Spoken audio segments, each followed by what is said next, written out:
안녕하세요, 흥이나 마케팅입니다. 오늘은 브랜딩 2탄 사례를 들려드리기로 했죠. 경험담, 라떼는 말이야 다소 자극적인 이야기지만 그간 제가 경험했던 걸 말씀드리면서 프랜차이즈가 망하는 이유에 대해서 한번 이야기해볼까 해요. 사람들이 창업을 준비하면서 프랜차이즈를 선택하는 이유가 뭘까요? 안정성 때문이죠. 성공적인 창업을 위해서 어느 정도 고객층이 확보되고 인지도도 있고 못해도 본전을 찾을 수 있을 듯한 그런 것들을 고려해서 로열티를 주면서도 프랜차이즈를 선택하게 되죠. 그런데 프랜차이즈로 시작을 하더라도 지점마다 매출 차이가 있고 망하는 가게도 많습니다.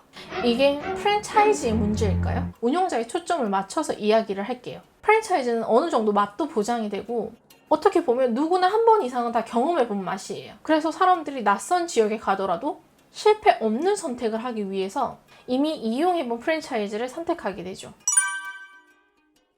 그런데 지점별로 맛이 달라요. 내가 아는 맛 같은데 뭔가 달라. 제가 프랜차이즈 본사에 있었을 때 한 지점이 직원 구하기도 너무 힘들고 운영도 힘들다. 그리고 매출이 너무 안 나온다. 저희도 매출 차이가 너무 나니까 분석을 해봤어요. 미스테리 샤퍼도 보내고 그리고 저도 점주님께 연락 없이 몰래 방문을 해봤었어요. 일면식을 트기 전에. 이건 너무한 거 아니냐고? 음식이 나와서 이제 막 먹기 시작하는데 갑자기 점주님이 저희 테이블에 의자를 끌고 와서 앉으시는 거예요. 그러면서 맛이 어때? 요즘 손님이 없어서 남는 치즈 내가 다 넣었어. 먹어봐. 꿀도 더 넣었어. 달달할 건데? 이러는 거예요. 저는 너무 불쾌하더라고요. 남는 치즈에 게다가 음식은 너무 달아서 심장이 뻐근하게 느껴질 정도. 회사에 전화를 해서 확인을 했어요. 혹시 나 오늘 방문한다고 점주님한테 이야기했냐? 아니래, 이야기한 사람이 없대. 그리고 미스테리 샤퍼도 보냈었다고 그랬잖아요. 보고서를 받았는데 같은 메뉴를 2개를 시켰는데 2개의 맛이 다르다는 거예요. 그리고 다른 손님들한테도 반말을 하면서 계속 말을 걸었대요. 저는 미스테리 샤퍼들한테 제가 보고서 맨 마지막에 질문을 하는 게 있는데 당신이 만약 고객으로서 방문을 한다면 재방문할 의사가 있거나 지인들에게 추천할 의사가 있냐라는 질문을 해요. 그런데 우리 샤퍼들이 욕을 하면 욕을 했지 절대 추천하고 싶지 않고 자기도 다시 오고 싶지 않다라는 답변이 대부분이었어요. 그리고 프랜차이즈이기 때문에 어느 지점 하나의 문제가 브랜드 전체에 영향을 끼칠 수가 있어요. 그래서 유니폼 착용이나 레시피 준수를 해달라는 내용도 계약에 포함되어 있어요. 그 지점은 우리가 아무리 마케팅으로 커버를 해도 개선되지 않으면 우리 브랜드 이미지를 나락으로 보내버릴 수준이어서 계약 해지를 정말 심각하게 논의를 했습니다.